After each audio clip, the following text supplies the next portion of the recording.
Hey, what's going on, guys? It's your old pal CHH here. Today we're talking about the new 4K UHD of The Burning, the classic early 80s slasher film.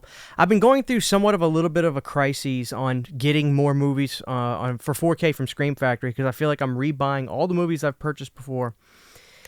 And I think a lot of us are. You know, with The Burning, though, this is my rationale. Like, I got this Blu-ray release of The Burning roughly a decade ago. 2013.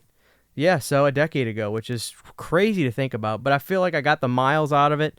And it's a movie I watch usually once a year, sometimes twice a year. So I think it's time to upgrade. I think that The Burning was one I felt good about. So I did grab it. And I guess we could just get right into it. Am I happy about grabbing The Burning on 4K? I would say so. This is another instance of typical Scream Factory releases. Not much new and special features, but did they deliver in the picture quality? I mean, they did. I gotta say, I thought it looked really damn good. As a matter of fact, one of the better ones, especially because the clarity in the night scenes.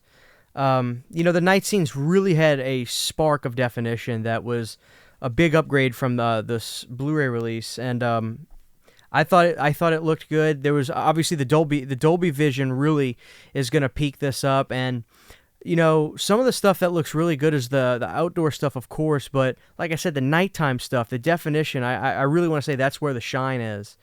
But The Burning, it's one of those movies that you look at it and it's heralded pretty high by a lot of slasher movie fans. I think it's got that appeal. I think it's got that style, and it's got that danger. It feels dangerous. It's obviously got a great cast. You've got one of your boys from Seinfeld. You've got the blonde-haired chick who plays the counselor. She was in a movie called Bloodsport that I recognize her from, which is really good. And the cast, they do a great job. It's very much like a Friday the 13th movie, so much so that Tom Savini did the makeup effects for it, and it's summer camp, and it's one of those revenge-type slasher films, so you're going to see a lot of the same kind of vibes from like this. Obviously, a Friday the 13th, you could take this up with like the Terror Trains. It's that, that bullied kid sort of thing that comes back and extracts revenge.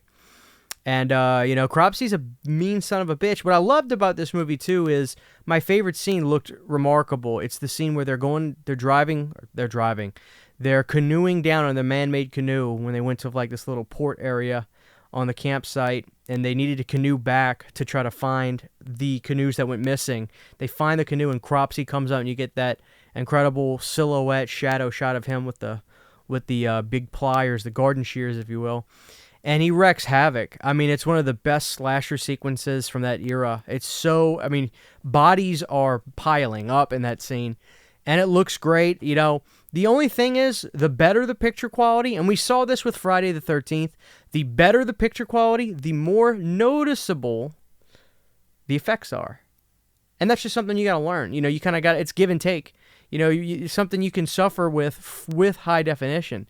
So some people could argue, I would prefer to watch The Burning in maybe a 480p or maybe a pan and scan version. It'll blend a lot better. And the truth is, in that instance, it does. In slasher films, sometimes the appeal of them can be more, maybe not appreciated, but more, there's an appeal to watching these films on VHS. I typically don't like watching stuff on VHS. I'd like to see things the way they were shot in crisp high definition, the way the directors probably wanted me to. But in movies like this, I think I can almost understand it, because there's a scene where one of the guys gets stabbed in the neck, and that looks pretty good, but then you get the overhead shot of him bleeding out, and it's just like Kevin Bacon, where you can clearly see that he's sticking his head through something, and it's a body right there.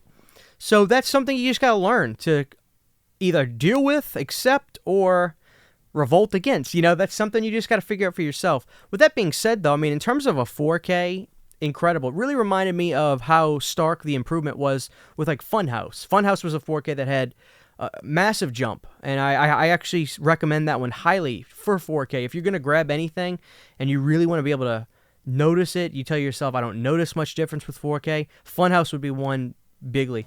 And again, this one came out, a decade ago, so this was presented in 1080p, but yeah, this one's remarkable. It's vast improvement in terms of picture quality.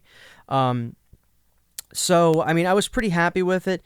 You got the DTS HD Master Audio and Mono. I think that's what, So it looks like it was about the same with audio, which is something that's interesting. Sometimes they're doing better audio with 5.1s and things like that, and other times they're not, you know. So this is one, like I said, for me it was a justification because I bought it a decade ago on Blu-ray. I got the miles out of this Blu-ray and I love it, so I'm not going to get rid of it. But, you know, if you are a fan of The Burning and you want to see it in the highest picture quality you can see, you're going to get great skin, natural skin tones. You're going to get crisp definition. Especially, you'll notice too, like there was probably like a shallow depth of field in this movie. So if you see 4 or 5 kids sitting around in frame talking, you'll notice the frame is extremely sharp on one of them. And I think they just had a more shallow depth of field on filming this. So that's something to take into consideration too. But for the most part, that's only shots here or there, and they're quick shots. But I noticed that because of just doing YouTube videos and learning about that sort of thing with filming with my camera. So in terms of special features, like I said, you're going to get commentaries with Tony and Alan, commentaries with Shelley and Bonnie, Blood and Fire memories, detailed look at the creation of the film's makeup effects with Tom Savini, Slash and Cut, interview with editor Jack Shoulder, Cropsey Speaks, interview with actor Lou David, Summer Camp Nightmare, interview with actress Leah Aries, behind-the-scenes footage, theatrical trailer, makeup, effects still gallery, posters and still galleries.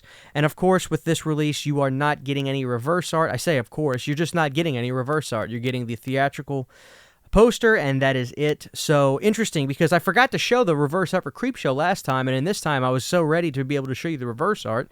There is none. So, I mean, really, guys, just get this if you're a fan of it. At this point, even myself, I'm telling myself, I've probably got to cut back with these Scream Factory 4Ks.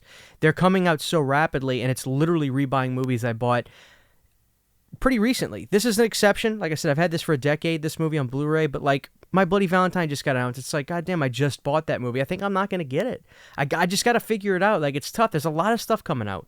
So, with that being said, guys, I'll give this release, of course, another 1 thumb up, not 2, because there's not much of anything new. So, you know, my reviews are starting to get a little bit more like, what's the word I'm looking for? I'm happy to have these, but it's just like, but, you know, that's something we're seeing with a lot of these Scream Factory Blu-rays. So there it is, guys. I'll give it 1 thumb up, but my enthusiasm is dropping rapidly after these Scream Factory releases are just coming left and right. It's hard to keep up. With that being said, though, guys, if you are a fan of The Burning and you want to see it look great, this is going to be your release. So thank you guys for watching. It's your good old pal, CHH. Take it easy. And a huge, giant thank you to all of my Patreon supporters. Without you guys, this would not be possible. To get behind-the-scenes photos, videos, music, private live streams, and much more, you can subscribe to my Patreon for as little as $1 a month. Thank you to my patrons.